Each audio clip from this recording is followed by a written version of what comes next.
Hello and welcome back to Let's Play Victoria 2 Historical Flavor Mod, where we are playing as Ty Gray. When we last left off, we were about to actually start playing the game by fabricating a claim on Shewa. Now, we do get a claim for free on Shewa in about 15 years, but we want to be doing it right now. First of all, since, if we didn't, the game would be pretty boring for the first 15 years or so. Second of all, Shewa is never going to be more vulnerable to attack by us than it is right now, so why bother to wait? And third of all, they've got some food RGOs which we need. We're pretty short on those. So, we are going to fabricate, which, if you'll recall from the first video, gives us a chance of accumulating a lot of infamy if we are detected. So we are going to have to hope that we get lucky, which is something that the real-life Ras Wube of Ty Gray very much was not. See, he did basically everything right. He was, if it weren't for an incredible misfortune, he probably would have ended the era of the princes by himself. In 1841, he met with the new Archbishop of Axum as he was on his way down from Alexandria, because the office had been vacant for 12 years, and he was basically instrumental in summoning him from down there. And he offered to help him quash a doctrinal dispute within the Coptic nobility of Ethiopia in exchange for his support. And so this allowed him to essentially rally the Christians in the north of the fragmented empire to his side. And so he was able to amass a very large army and a very well-armed army after he imported firearms from the coast. So after gathering his firearms, training his soldiers, he challenged the armies of Ras Ali at Debre Tabor, right about here, in 1842, and crushed him. He took the field decisively, but as his men were on the field celebrating, looting, feasting, and all that, one of Ras Ali's uncles, who had arrived late to the battle, suddenly showed up with his cavalrymen and scattered Ras Wube's forces. Now, Ras Ali at this point was too weak to even punish him for what he did, because, again, his army had basically already been destroyed. But nonetheless, Wube's opportunity had basically been lost, and it wouldn't be until until Kasa Hailu would crown himself Tawadros II in 1855, when the era of the princes would come to an end. So there's an interesting counterfactual in that, because Tawadros, as his reign continued, lost the support of the church and of many of the subjects and commoners who had supported him in the first place, whereas Ras Wube would have had the support of the church from the beginning, and that would have been a major contributor to the stability of his reign. On the other hand, he would have been less ambitious and reform-minded than Tawadros was. Tawadros was willing to Tawadros upset the church largely by extracting money from them and, bringing in more foreign secular influence into education. Essentially, he was overambitious. So that's two major differences there. Another major difference with Ras Wube is he probably would have been a good deal less accommodating to the Oromo than Tawadros was. And Tawadros wasn't even particularly nice to them. So it's an interesting counterfactual to consider, whether the history of Ethiopia would have taken a very different direction. But first things first, we are going to have to get lucky in terms of acquiring infamy. So I am going to put an edit here, because I'm going to be doing, I will admit up front, the only save scumming I will be doing all game. Because again, this playthrough would be a lot more boring, particularly to those of you who have never seen a Victoria 2 game before, if I played it the normal way and waited for the CB to accrue for free, as it were. So I will see you after the break. Hopefully, we won't acquire too much infamy. Right, we are back. As you can see here, we now can declare war on Shewa. We did accrue some infamy, but you know, our first go, I wanted to have my first attempt be the one, unless it was unacceptably high. Only netted us about 6.5 infamy. I figure that's good enough. So we are going to enter our first war. We're going to want to call the Coffins in there because otherwise we might not have enough to guarantee victory. So they will accept. Alright, here's our first war. I should explain the war mechanics briefly. They're pretty simple. You have your infantry units. We have irregulars, since we have not modernized yet. We don't have modern weapons for them. Or if we do, they're irregular, or if we do, they're rather unevenly distributed. They fight in the front line and are basically the bread and butter of your army. There are 2 lines to every combat. The artillery, if it can, occupies the back lines. The cavalry occupies the flanks and attacks on the flanks and helps you to occupy territory, so you need some of those. But artillery is the real key once you can build it, because it is the only unit capable of firing from the second line. So generally, you want to have only slightly more infantry than you do artillery. That is generally a good rule of thumb. Maybe a bit more infantry in the late game when the stacks and the combat width gets very, very wide and more units are involved in combat. But for now, we don't have any artillery and can't build any artillery, so best not to worry about that for now. I'm going to boost our funding for the military so they can help us win this war, hopefully more quickly. Time to attack is now. I'm going to unpause. Wars at this stage in the game tend to involve a lot of sitting around waiting for territory to get occupied.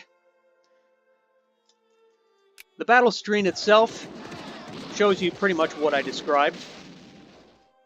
Here we've got front rows and back rows. And because their organization was low when we attacked them, we won that battle. Let's follow them, make sure they aren't able to regroup.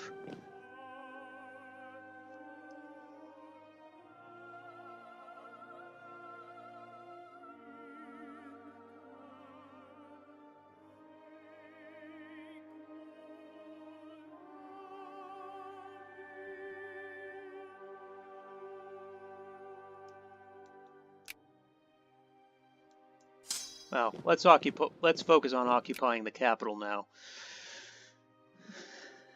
They're in exile, more or less.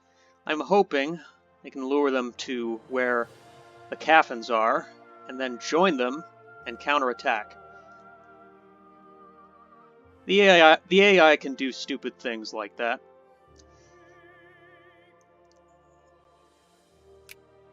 But the rest of the war should pretty much be a matter of sitting and waiting for the territory to be occupied.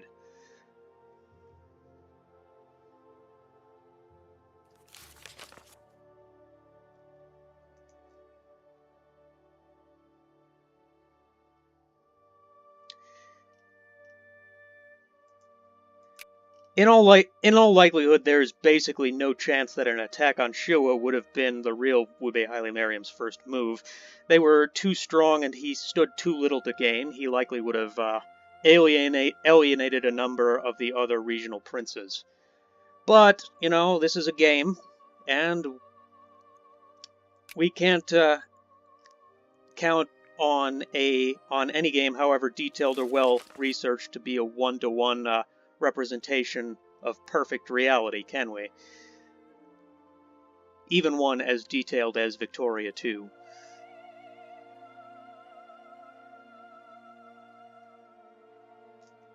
Keeping an eye on that army there.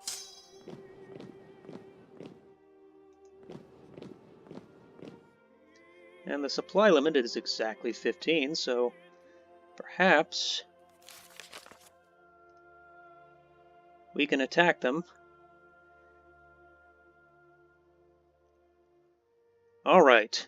Yeah, that red number is looking good. All right.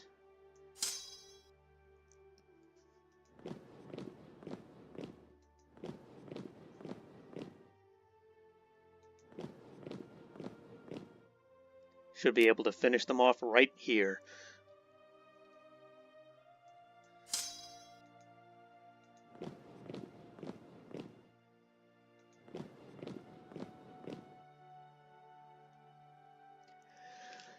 Well, interesting to see our nobility adopting more liberal positions. Typically, if you are attempting to westernize, you will see your reactionaries gain more militancy. But I explained that in the first video. Anyway, let's see if we can help them occupy that last province faster. We don't have any cavalry, which is, a problem when it comes to occupying territory, but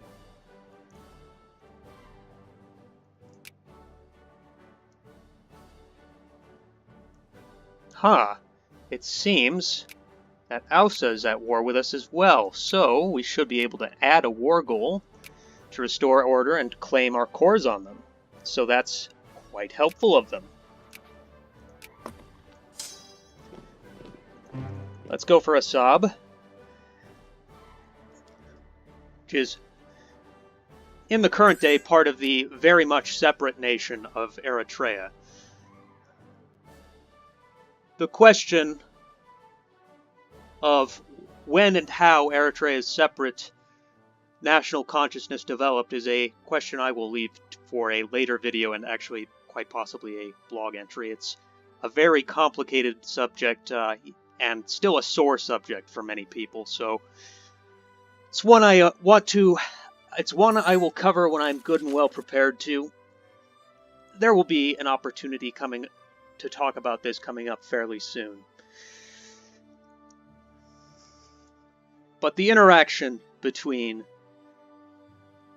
the two is complicated and fraught with conflict, if I may put it in the most delicate way possible.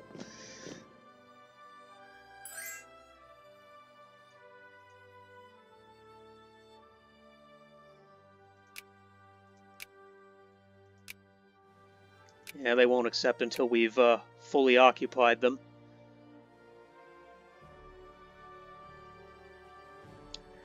One big benefit of full annexing Ausa is that we will no longer have the penalties to our RGO and trade that we get from being a landlocked nation. Access to the Red Sea was a pretty big deal when it comes to the foreign policy of Ethiopia, both as an empire and as a later dictatorship and later republic.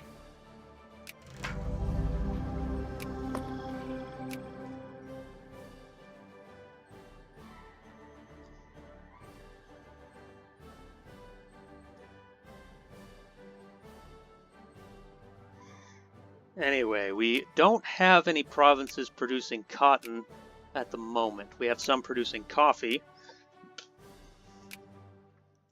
Question is whether we should extend it and allow our consciousness to increase. Under certain circumstances, even under more reactionary governments, it can be beneficial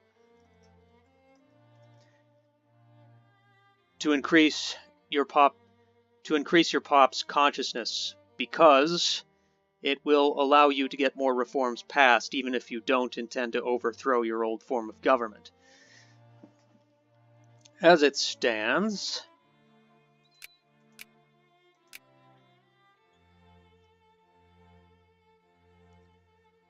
we will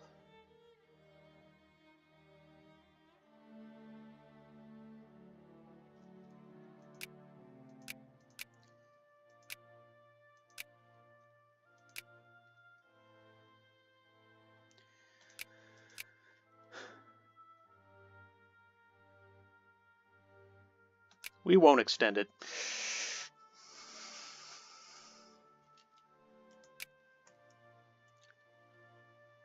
Yeah, so we're no longer a landlocked country. That's good. That's quite beneficial for us.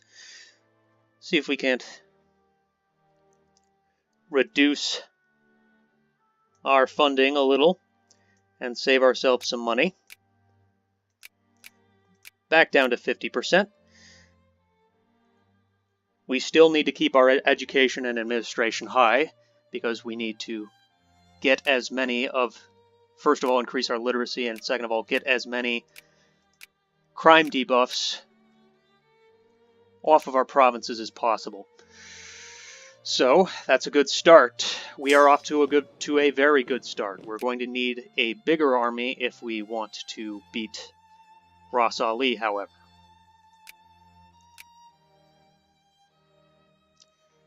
So let's get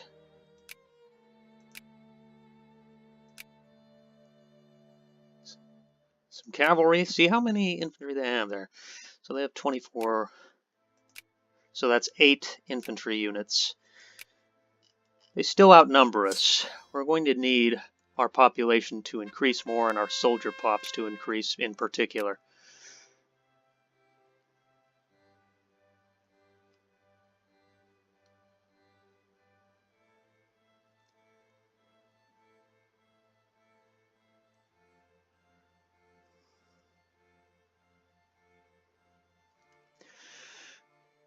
Yes, our artisans are kind of getting screwed over here.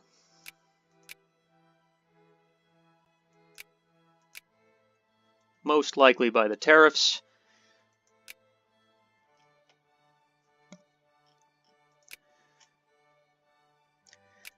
Stop rallying them here and start rallying them here. You can. That's what these things are for. They allow you to choose rallying points for your infantry because they spawn in different places depending on which province you are recruiting your soldier pops from. So they have a home base. Well, we may have an early Oriental crisis coming up soon, since it appears Khedive of Egypt broke their alliance, but then they reformed it immediately. But I am hoping that, based on the opportunities that in Sudan that it would give us, that the Oriental crisis doesn't happen until we have fully restored the monarchy. So here is a random event that has fired. Certain Western influences, because we are no longer landlocked, want to essentially take advantage of profit opportunities in our country, and so there's a bit of a trade-off. You can allow them into your country, which gives you a boost in research points, which we want. But it also boosts your population's militancy and consciousness, as all these foreigners are spreading around their ideas and presumably their Catholicism. That caused a bit of trouble in Ethiopia in the 17th century. And in fact, Ras Wube's own ancestor, Emperor Fasilides, if I'm pronouncing that right, I have no idea, expelled the Catholics from the country, and they had been essentially isolated from the West ever since, which didn't really start to change until right about this point in history. It's not unlike what happened in Japan, and in fact there are quite a few parallels between the reunification of Ethiopia and the reunification of Japan, but I've digressed enough already. We're going to take the hit to our militancy and consciousness, and hope that this allows us to modernize faster.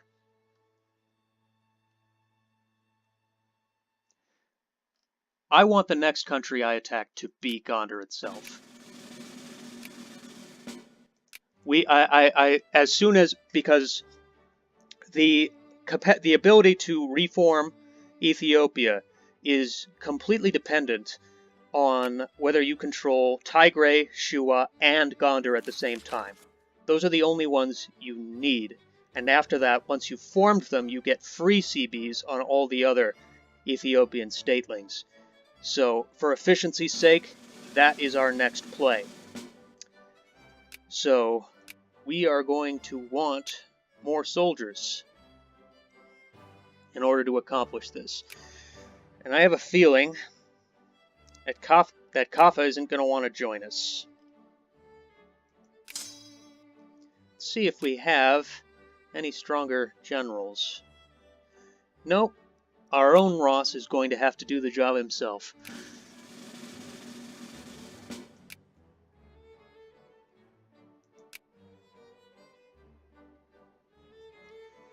So, they outnumber us. We don't particularly outclass them.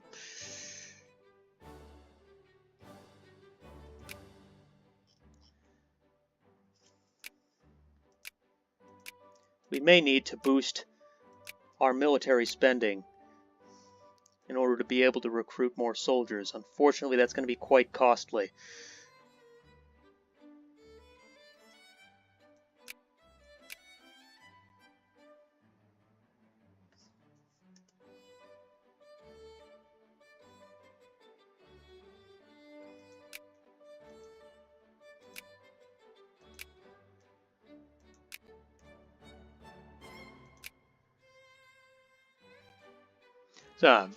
Victoria just became the Queen of England.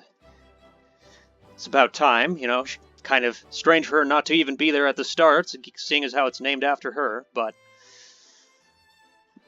1836 gives you a nice bit of symmetry with the beginning of Hearts of Iron 4, which starts in 1936.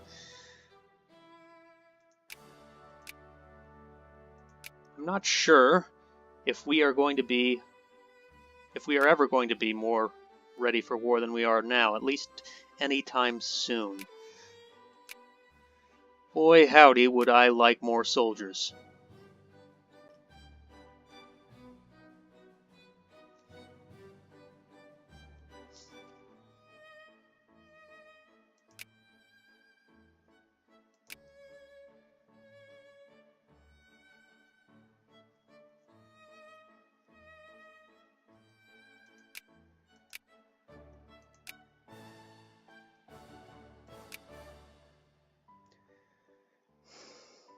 And it's a pretty big gamble.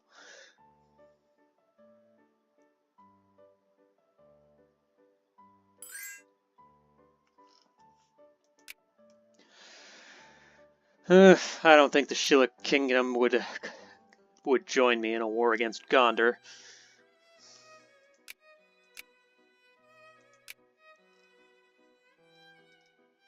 Well,